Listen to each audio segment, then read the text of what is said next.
Melanjutkan cerita sebelumnya. Ekspresi Chen berubah panik ketika dia melihat tinju Bangsin ini. Dia meraung marah ketika Dogi melonjak keluar dari tubuhnya. Itu segera bersatu dan membentuk penghalang petir di depannya. Tinju Bangsin dengan keras menghancurkan penghalang petir itu, dan kekuatan spiritual yang gila melepaskan kekuatan mengerikan sebelum dengan keras mengguncang penghalang petir itu sampai pecah. Kekuatan yang tersisa juga mengenai seluruh tubuh Chen dengan cara seperti kilat. Kedebuk. Seteguk darah segar dimuntahkan dari mulut Chen saat tubuhnya menabrak tanah dengan keras. Chen menghentikan tubuhnya dengan susah payah sebelum memuntahkan seteguk darah segar. Pukulan keras dari Xiao yang telah menyebabkannya menderita cedera serius. Jika ini terus berlanjut, aku benar-benar akan mati di tangan bocah tengik ini. Saya tidak bisa terus baku hantam dengan dia. Mata Chen mengandung kekejaman saat dia menghapus jejak darah dari sudut mulutnya. Dia baru saja akan ngibrit ke pegunungan ketika sosok Xiao Yan seperti jurik sekali lagi muncul di depannya. Xiao Yan, papilun petir angin tidak akan membiarkanmu pergi jika kamu menghabisiku. Chen segera berteriak marah. Jantungnya terguncang hebat ketika dia melihat Xiao Yan muncul di depannya. Sepertinya mereka tidak akan membiarkanku pergi bahkan jika aku tidak menghabisimu. Xiao Yan tersenyum ganas kepada Chen Yun. Apa yang kamu butuhkan untuk melepaskanku selama kamu menyatakan kondisimu? Sebelum Chen Yun menyelesaikan bahas ceritanya, tubuh Chen Yun langsung melesat ke belakang. Beberapa bola perak seukuran kepalan tangan dilemparkan Chen Yun dengan kejam ke arah Xiao Yan. Bola perak baru saja dilemparkan Chen Yun ketika bola-bola itu tiba-tiba meledak. Segera, gelombang udara yang dahsyat meratakan hutan. Sosok Chen Yun dengan cepat melarikan diri ke hutan setelah melemparkan bola perak itu. Namun, dia tidak punya waktu untuk menarik napas lega ketika sosok Xiao Yan sekali lagi muncul. Sebuah kaki yang berisi kekuatan spiritual yang kuat diayunkan Xiao Yan. Segera, kekuatan spiritual itu dengan kejam menghantam ke arah kepala Chen Yun. Kedebuk. Chen Yun meludahkan seteguk darah segar ketika kekuatan ganas dari Xiao Yan menghantamnya. Tubuhnya terbang mundur dan mematahkan pohon-pohon besar yang tak terhitung jumlahnya di sepanjang jalan. Hong Tianxiao memandang Chen yang bonyok akibat serangan membabi buta Xiao Yan dari langit yang jauh. Ekspresinya juga menjadi suram. Leluhur, haruskah kita membantu? Seorang ahli yang diundang Hong Tianxiao menelan seteguk air cucian beras saat dia bertanya. Mata Hong Tianxiao berubah dengan cepat setelah mendengar kata-kata dari ahli klan Hong ini. Dia segera melihat ke arah boneka iblis bumi yang telah ditahan oleh beberapa ahli dari klan Hong sebelum dengan keras memberikan perintah. Mundur, jangan ganggu dia. Kekuatan anak kecil itu terlalu menakutkan sekarang. Ditambah lagi boneka tulul ini. Kita hanya akan wassalam jika kita melangkah maju. Setelah mengatakan ini, Hong Tianxiao dengan tegas melambaikan tangannya berbalik dan melarikan diri. Semua ahli lain dari klan Hong di belakangnya juga segera mengikuti. Sementara itu, seluruh tubuh Chen Yun ditutupi dengan lumpur saat dia naik dari tanah dengan banyak kesulitan. Dia tampak sangat sedih dengan darah segar yang terus mengalir keluar dari kepalanya. Chen Yun terengah-engah melalui mulutnya. Ruang di depannya mengeluarkan energi dan sosok Xiao Yan sekali lagi muncul. Apakah kamu masih bisa lari? Suara Xiao Yan benar-benar tanpa emosi saat matanya menatap Chen Yun yang sangat lemah. Bocah, karena kamu ingin membunuhku, aku akan menyeretmu untuk mati bersamaku. Mata Chen Yun perlahan berubah menjadi merah. Kegilaan juga melonjak di wajahnya. Tubuhnya juga dengan cepat membengkak membentuk kekuatan spesial. Segera, dia melesat dengan ganas ke arah Xiao Yan. Kekuatan spesial baru saja dibentuk ketika tubuh Chen Yun tiba-tiba membengkak sampai batas yang menakutkan. Segera, ledakan yang menggetarkan jiwa tiba-tiba muncul. Gelombang energi yang menakutkan dengan liar menyapu ke segala arah seperti gelombang tsunami. Kekuatan spesial mengupal sebelum pecah. Seluruh pegunungan berguncang dengan kuat seolah-olah terjadi diskon Shopee. Lah. Namun, Xiao Yan berhasil menghindari serangan sementara dari gelombang energi yang menakutkan ini. Tubuhnya berkedip dan muncul di langit yang jauh. Matanya menunjukkan keseriusan saat dia melihat gelombang energi yang gila ini. Gelombang energi yang mengamuk secara brutal ini berlanjut selama 20 menit sebelum secara bertahap melemah. Selama kejadian ini, sosok Xiao Yan terus menggantung di langit. Matanya juga perlahan tertutup. Angin liar bertiup di pegunungan membawa debu. Pada saat ini, hutan hijau yang semula subur benar-benar hancur lebur. Xiao Yan di langit akhirnya membuka matanya ketika gelombang energi terakhir perlahan menghilang. Tatapannya perlahan melihat pegunungan di bawah yang telah menjadi sangat kacau. Akhirnya, dia dengan lembut mendarat ke tanah dan kakinya perlahan berjalan ke tempat di mana Chen Yun telah menghancurkan diri sebelumnya. Lubang yang sangat besar juga muncul di tempat itu. Tatapan Xiao Yan melihat lubang itu. Langkah kakinya tiba-tiba berbalik dan dia mendekati sebuah tempat di dekat lubang besar. Ada juga pohon layu yang bergoyang di tempat itu. Tangan Xiao Yan perlahan menggosok pohon layu itu, sementara senyum ganas tiba-tiba muncul di sudut mulut mulutnya. Telapak tangannya terlempar ke depan dan pohon layu itu pecah. Serpihan kayu terbang dan roh ilusi melarikan diri ke langit. Namun, roh ilusi itu baru saja bergerak ketika ruang di sekitarnya tiba-tiba membeku. Penatua Chen benar-benar sangat licik, menghancurkan tubuhmu sendiri sementara seutas jiwamu melarikan diri. Sangat tulul. Xiaoyan berbicara sambil tersenyum saat dia menatap roh ilusi itu.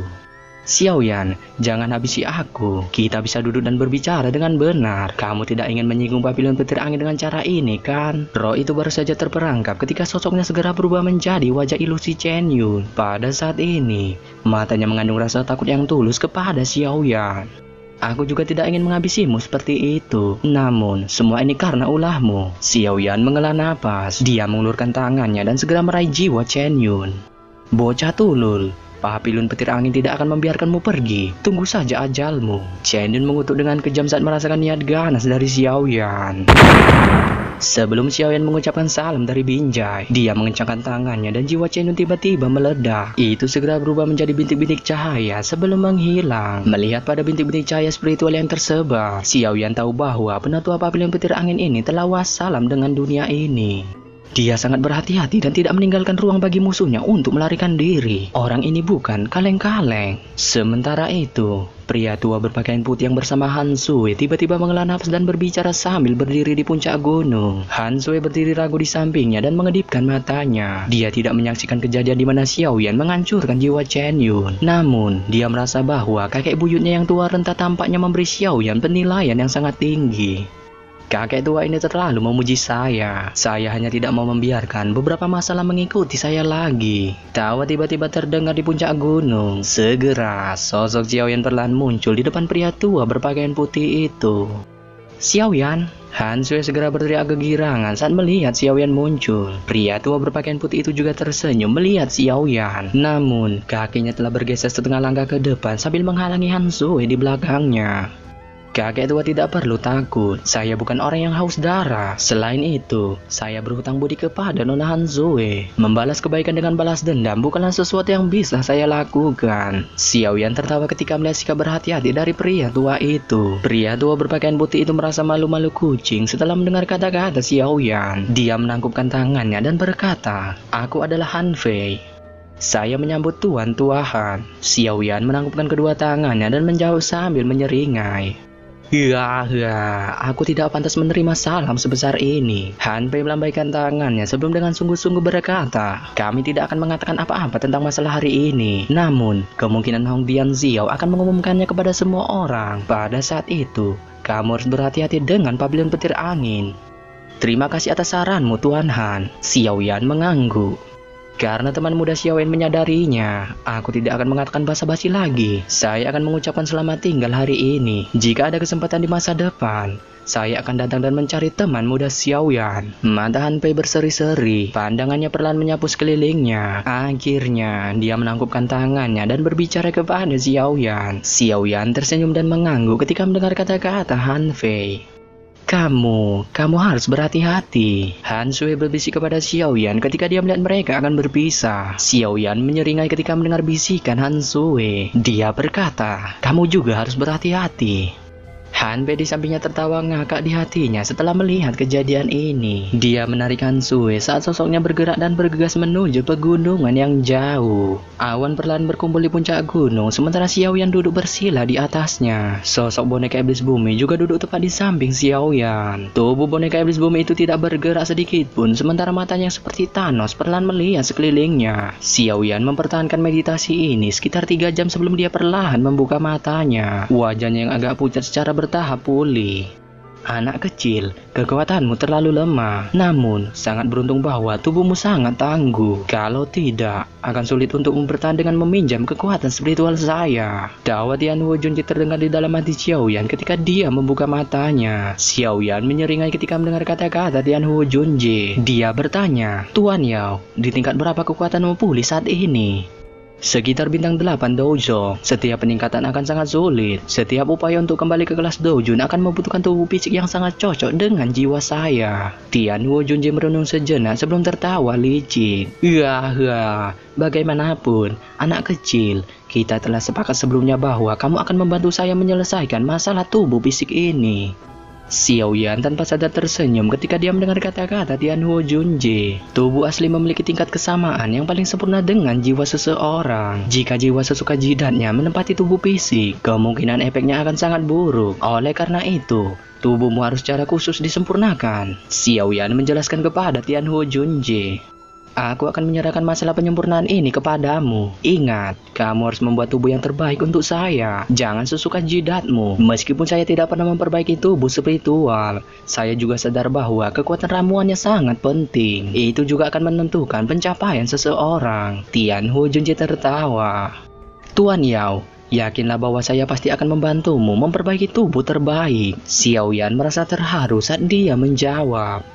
Yang terbaik memang ini masalahnya. Anak kecil, kamu dapat yakin bahwa saya tidak akan membiarkanmu wassalam sebelum kamu memperbaiki tubuh saya. Tianhuo Junji tertawa terbahak-bahak.